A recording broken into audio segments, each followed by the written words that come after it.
hoy día me ha tocado hablarles acerca de un brote que tuvimos por parvovirus B19 asociado a la atención sanitaria en un hospital al norte del Perú. Específicamente hablamos del Hospital Regional Lambayeque, ¿no?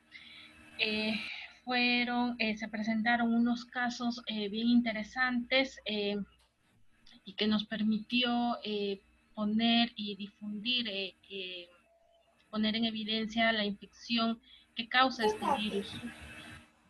Así que antes de hablar de la investigación en sí, vamos a recordar un poquito acerca de parvovirus. ¿Ok? Bien, parvovirus B19, como ustedes recordarán, es un virus de tipo ADN. A ver, déjenme acá. Es un virus de tipo ADN, monocatenario lineal, es un virus desnudo, catalogado como desnudo, eh, es un virus pequeño y se caracteriza pues por tener proteínas estructurales, no como la BP1, BP2, que son las que básicamente se van a unir a un antígeno, al antígeno P, que es el que se va a su tropismo que tiene, ¿no? Y por el cual va a causar las diferentes patologías que ya vamos a ver. Bien, a nivel mundial se sabe que el 40 al 60% de la población presenta esta infección por parvovirus B19. Este es el único serotipo de este virus, ¿no? Que afecta solo, es exclusivo del ser humano. ¿Y por qué se caracteriza? Este virus se caracteriza por infectar células, pero con una, digamos que tienen una cualidad especial. Son células activas mitóticamente. ¿Ok? ¿Por qué?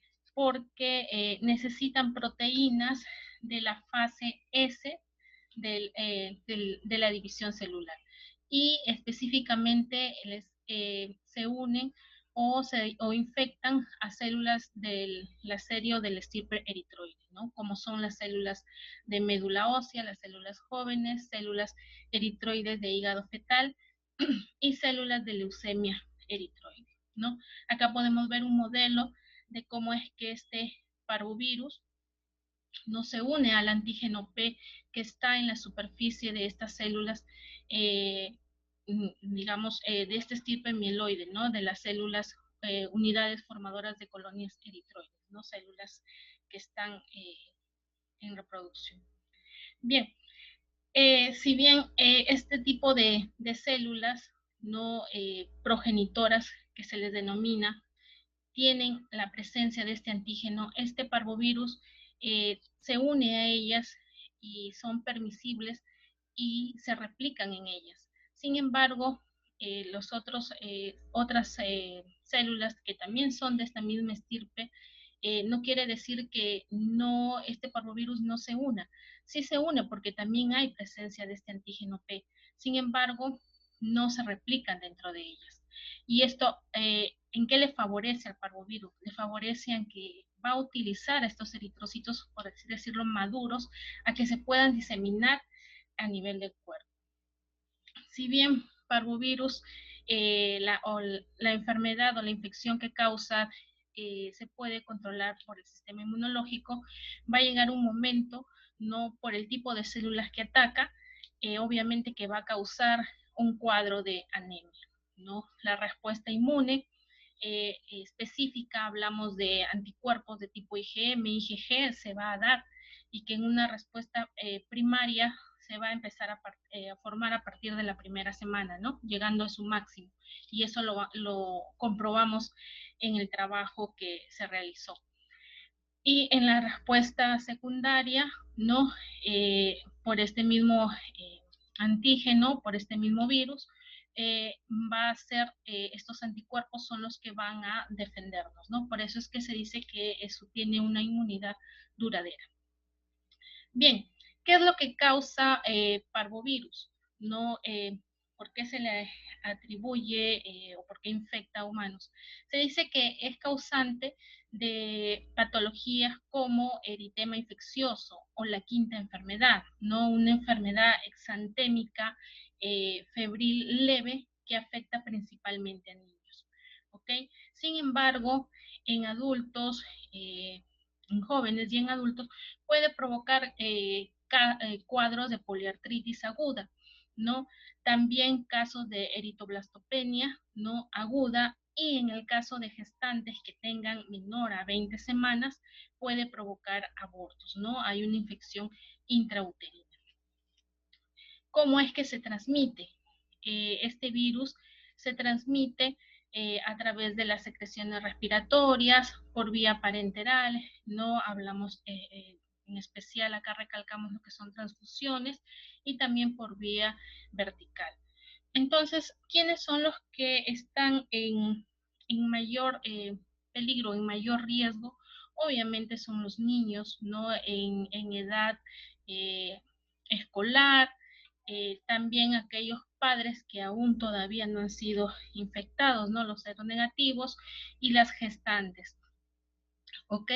También se dice, según los reportes, también hay un riesgo ocupacional de aquellos que atienden a, a lactantes o a escolares, no hablamos de guarderías, pero también hay un grupo, ¿no? Y un grupo importante del que nosotros hemos podido determinar y en el que se basó el trabajo, fue el personal de salud, que también tiene contacto con niños, ¿no? Y también, bueno, con personas adultas que están trabajando y obviamente pues están expuestos a la infección por este parvovirus. Y es así, ¿no? Que pudimos determinar, como bien lo dijo Franklin, ¿no?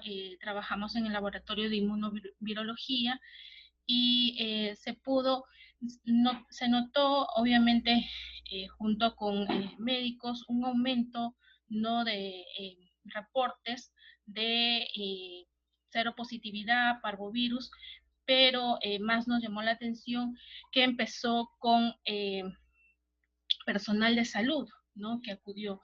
Y en base a eso se hizo la revisión y se logró pues determinar cuáles eran aquellos aspectos clínico-epidemiológicos y laboratoriales, ¿no? De esa infección de parvovirus en un brote nosocomial, ¿no? Ahora llamado atención sanitaria. Bueno, bien, entonces, ¿qué es lo que se realizó? Se hizo un estudio retrospectivo, ¿no? Se analizaron historias clínicas de los servicios de pediatría y medicina del Hospital Regional Lambayeque durante los 2 últimos meses, ¿no? Del año 2017, ¿no? Y de un total de 153 pacientes que se atendieron, se analizaron un total de 16 casos, ¿no? Entre pacientes y personal de salud. ¿Cuál era el criterio de inclusión? De que deberían estar positivos para, serológicamente, para este virus, ¿no? Con un título mayor a 17 unidades internacionales por mililitro. Bien, en base a eso, se determinaron las diversas características como edad, sexo, grupo ocupacional, ¿no? Comorbilidades, síntomas, transfusiones, y de laboratorio como hemoglobina, constantes corpusculares y el dosaje de anticuerpos, ¿no? El título de anticuerpos. Y en base a eso se clasificó a todos estos casos en 4 grupos. ¿Cuáles fueron esos 4 grupos? Eh, Fueron pacientes, ¿no? El primer grupo estuvo conformado por pacientes mayores a 29 años y de los cuales fueron los que tuvieron los títulos más altos frente a parvovirus de tipo IgM, ¿no? El grupo número 2 fueron el grupo 2 y el grupo 3 prácticamente fueron niños, ¿no? y adolescentes que presentaron seropositividad también para parvovirus y estuvieron obviamente hospitalizados en el nosocomio durante el tiempo mencionado. El grupo número 4 constituyeron casos entre edades a 20 a 30 años, también con positividad para parvovirus. A ver, disculpen.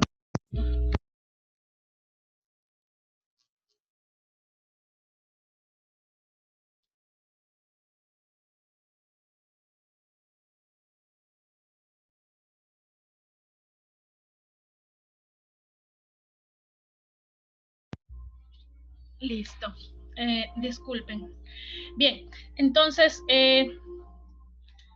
todo esto, todos estos grupos, no todos los datos recolectados en estos 4 grupos fueron procesados mediante estadística descriptiva, ¿no? Se hizo una distribución de frecuencias y también es necesario recalcar de que toda esta revisión de historias y este análisis de estos casos se hizo en conjunto con personal médico y contó con la aprobación de ética de nuestro nosocomio. Bien, ¿qué resultados obtuvimos? Esta es la tabla en la cual están los 4 grupos en los cuales se dividieron estos 16 casos. Como se puede observar, tenemos un predominio, si ustedes pueden ver acá, de los 16 casos, hay un predominio de positividad en cuanto al sexo femenino. También podemos observar que en el grupo 1, ¿no? Los 3 casos seleccionados, no analizados, correspondieron al personal de salud. Y este personal de salud, si bien las edades oscilaron entre 29 a 38 años, no personal adulto joven, presentaron los títulos más altos frente a parvovirus. ¿Ok?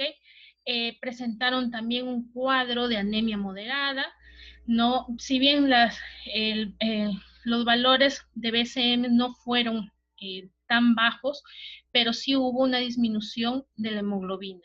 Su síntoma principal que presentaron todos ellos fue un rash, ninguno necesitó transfusión sanguínea, ninguno tuvo una comorbilidad, eran personal de salud inmunocompetentes, ¿no? Y todos, en este caso, todos los de este grupo tuvieron casi el mismo tiempo de inicio de síntomas. Bien, entre los grupos 2 y 3, como les mencioné antes, básicamente son niños. Estos se caracterizaron, ¿por qué? Porque todos estuvieron hospitalizados, igual hubo una disminución de la hemoglobina, una anemia moderada, y los títulos no fueron tan elevados como en el grupo anterior. Y algo adicional, la mayoría presentó una comorbilidad de inicio o de ingreso, ¿no? Para hospitalización, y sus síntomas en su mayoría, salvo por este paciente, no fueron síntomas generales, no o inespecíficos con los cuales a veces empieza este tipo de infección. También es necesario recalcar que ninguno de los que corresponden al grupo 2 y al grupo 3 presentaron el aspecto de cara abofeteada, ¿no? O mejillas abofeteadas, que es un signo típico, ¿no? Característico de la infección por parvovirus B19 en niños. Y el último grupo, como se puede apreciar, estuvieron entre las edades de 20 a 28 o a 30 años, perdón, todos fueron del sexo femenino. Estuvieron incluidas personal de salud y una paciente hospitalizada, ¿no? A diferencia del personal de salud del primer grupo, estas tuvieron menor tiempo de inicio de síntomas, salvo una, su hemoglobina no fue tan disminuida como en el primero, al igual que los valores de positividad de los títulos, ¿no? Presentaron síntomas generales, no inespecíficos, pero acá hay una paciente no hospitalizada que ingresó por un aborto incompleto o óbito fetal. ¿Ok? Bien, en base a estos, a los pacientes o al personal de salud que empezó a tener estos síntomas, ¿no? De manera inesperada, no fue captado por el personal de salud ocupacional y a los cuales llegaron al laboratorio para hacer el diagnóstico respectivo, pues es que se tomaron y se buscó cuál fue el posible paciente índice, ¿no? Lográndose determinar que en este caso vendría a ser pues este paciente, ¿no?, de 15 años, de sexo masculino, que ingresó por con un diagnóstico de inicial de artritis juvenil, ¿no? Que fue su motivo de hospitalización, y que presentó un síntoma principal característico por la edad, ¿no?, de la infección por parvovirus, ¿no? Y obviamente luego se determinó la positividad de la misma, ¿no?, por serología. Bien, gracias a la identificación de este paciente fue que se tomaron todas las medidas, digamos, de control para controlar lo que es la diseminación o la transmisión de esta infección. Bien, en base a esto, entonces, nosotros pudimos corroborar la capacidad que tiene este parvovirus en ocasionar no solamente brotes a nivel de comunidad, no, sino nosocomiales, no ahora llamados infecciones asociadas a la atención sanitaria. También pudimos determinar que cuando hay, digamos, esa transmisión y esa infección a nivel de personal de salud, pues esa tasa de ataque no es alta, y eso ha coincidido con otros estudios realizados en otros años, ¿no? Lo cual representa un peligro a nivel intrahospitalario por los pacientes y el mismo personal que puede, pues obviamente, diseminar. También podemos decir que los síntomas agudos se manifestaron más, ¿no?, a nivel de personal de salud, ¿no?, constituyendo esto un rol diseminador a nivel de hospital, ¿no?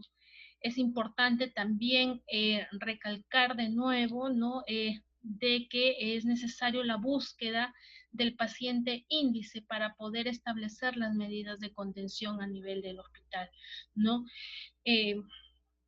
Si bien también la viremia que persiste, ¿no?, en pacientes con otro tipo de afecciones no logró incrementar la morbilidad de esta infección, pero sí contribuyó a que pueda seguir circulando este virus.